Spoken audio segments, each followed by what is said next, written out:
दिल्ली के सीएम अरविंद केजरीवाल को ईडी के जरिए गिरफ्तार किए जाने के बाद सोशल मीडिया पर कुछ वीडियोस वायरल हो रहे हैं। ख़ासतौर से एक पूरा ग्रुप है मुसलमानों का जो इस प्रोटेस्ट के वीडियो को वायरल कर सवालात खड़े कर रहा है, और सवालात भी वाजिब सवालात हैं जिनका जवाब आम आदमी पार्टी को देना चाहिए।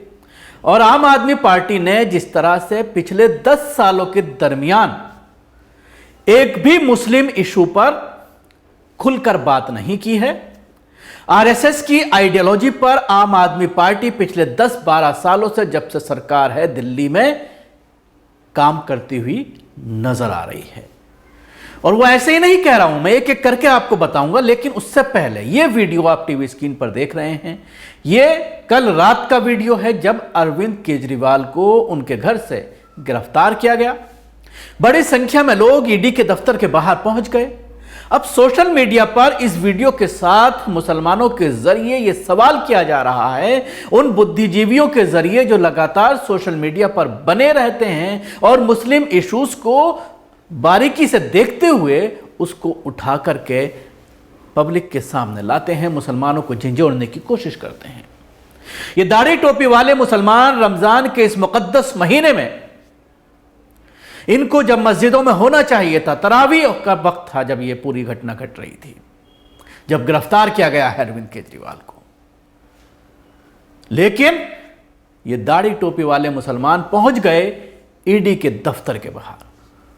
और इसको लेकर के सोशल मीडिया में कोहराम मचा हुआ है। लोग सवाल खड़ा कर रहे हैं कि दिल्ली में जब धारा 144 लगी हुई है और जिस तरह का माहौल देश में है कि सबको जेल में ठूस दो, जो भी सरकार के खिलाफ बोले उसको जो है जेल में डाल दो। हालांकि अरविंद केजरीवाल का मामला अलग है। अरविंद केजरीवाल शराब नीति, जिस नीति को लेकर के ये लोग धरना प्रदर्शन पर बैठे हुए थे, उसी नीति से कई सौ करोड़ रुपए के आरोप इनके ऊपर लग रहे हैं। हालांकि वो अलग बात है कि पढ़े लिखे होने की वजह से एक भी सबूत नहीं छोड़ा है, लेकिन घोटाला तो हुआ है, इसमें कोई शक नहीं है।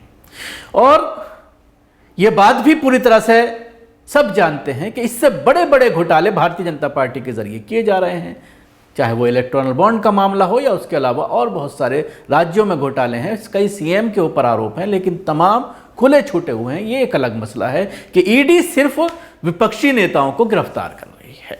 लेकिन मैं अपनी इस प्रोग्राम में आज सिर्फ बात करूंगा अरविंद केजरीवाल की मानसिकता के ऊपर, और फिर इन मुसलमानों के ऊपर जो अरविंद केजरीवाल के संगी साबित होने के बावजूद इस पूरे धरना प्रदर्शन में आगे हैं। और सवाल यही किया जा रहा है कि दाढ़ी टोपी देख करके अगर मोदी ने इनको उठा करके जेल में डाल दिया और यूएपीए लगा दिया, तो फिर इनके घर वाले जो है वो रोते चिल्लाते फिरेंगे, सालों जमानत नहीं होगी, जिस तरह से हम देख रहे हैं। अरविंद केजरीवाल का एक ट्वीट मैं आपको दिखाना चाहूँगा।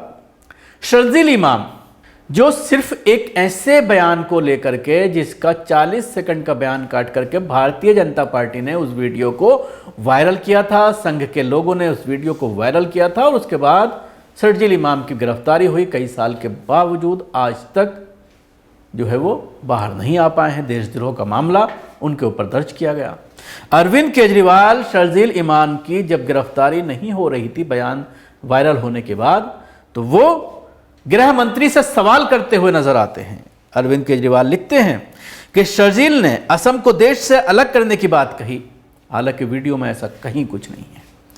प्रोटेस्ट की बात कही जा रही थी, सड़कों पर बैठने की बात कही जा रही थी, शांतिपूर्ण प्रोटेस्ट करने की बात कही जा रही थी। किसी राज्य को देश से अलग करने की बात शर्जील इमाम के जरिए नहीं की गई थी। ऐसा कोई वीडियो नहीं है। लेकिन उसके बावजूद संघी मानसिकता का यह शख्स, जिसको आरएसएस की बी टीम भी कहा जाता है, वो लिखता है कि शर्जील ने असम को देश से अलग करने की बात कही। यह बेहद गंभीर है।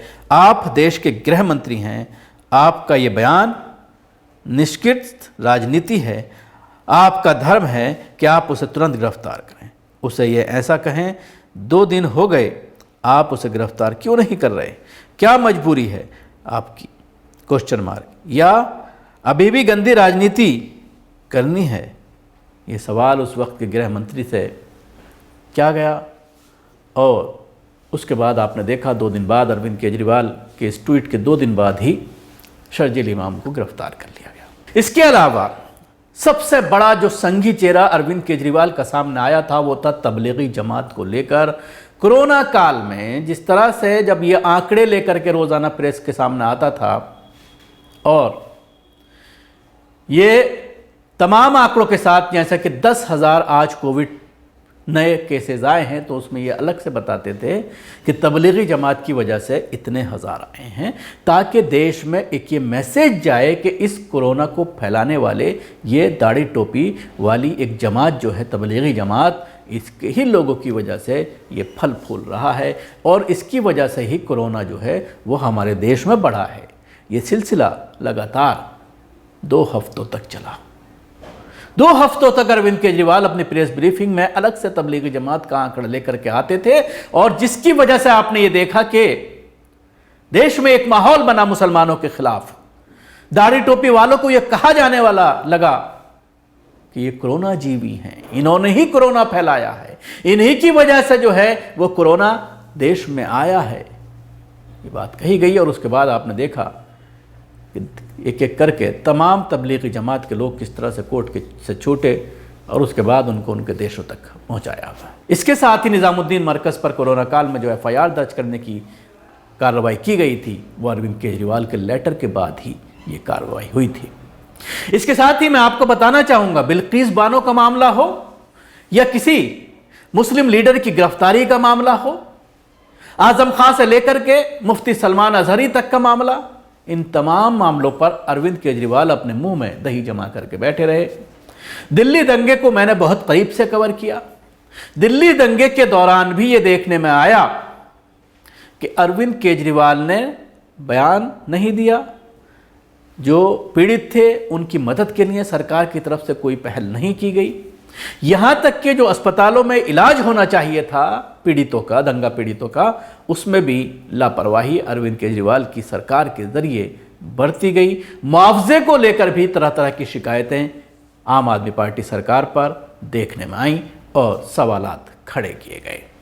इसके साथ ही CAA आंदोलन याद होगा आपको। CAA आंदोलन के वक्त भी अरविंद केजरीवाल के जरिए जो बयान सामने आते थे वो भी आपने देखे होंगे। और उसके बाद इनका खुद एक पार्षद, जिस तरह से दिल्ली दंगों में ज़बरदस्ती उनको फंसाया गया, बेगुनाह उनको फंसाया गया और पूरी उसका कारोबार, पूरा घर, पूरे परिवार उसका कई सालों से बर्बाद है।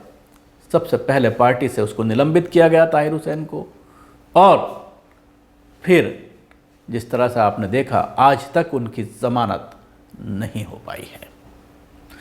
इसके साथ ही अगर कोई मुस्लिम लीडर उनकी पार्टी का मुस्लिम इश्यूज़ पर बात करना चाहता है, इन इश्यूज़ को उठाना चाहता है, चाहे वो हम बात करें अल्पसंख्यक आयोग दिल्ली का, या फिर आपको याद होगा कि दिल्ली दंगों के वक्त एक फैक्ट फाइंडिंग रिपोर्ट बनाई गई थी दिल्ली अल्पसंख्यक आयोग के जो अध्यक्ष थे उस वक्त के ज़फ़रुल इस्लाम साहब के ज़रिए। उसके बाद उनको उस पद से हटा दिया गया था और वो जो रिपोर्ट थी उसमें उन्होंने अपनी सरकार के ऊपर भी सवालात खड़े किए थे। इसके अलावा ओखला से जो MLA हैं अमानतुल्लाह खान, वो भी पिछले कई दिनों से ऐसा लगता है कि बिल्कुल साइडलाइन हैं और उनकी भी बोलने पर पाबंदी लगा दी गई है। इसके अलावा इमामों को तनख्वाह का मामला 1.5 साल से लटका हुआ है, 1.5 साल से इमामों को तनख्वाह नहीं मिली हुई है। ये तमाम इश्यूज़ हैं जो कहीं ना कहीं ये दर्शाते हैं कि अरविंद केजरीवाल पूरी तरह से मुसलमानों को वोट तो हासिल करते हैं लेकिन मुस्लिम इश्यूज़ पर बोलते हुए नज़र नहीं आते।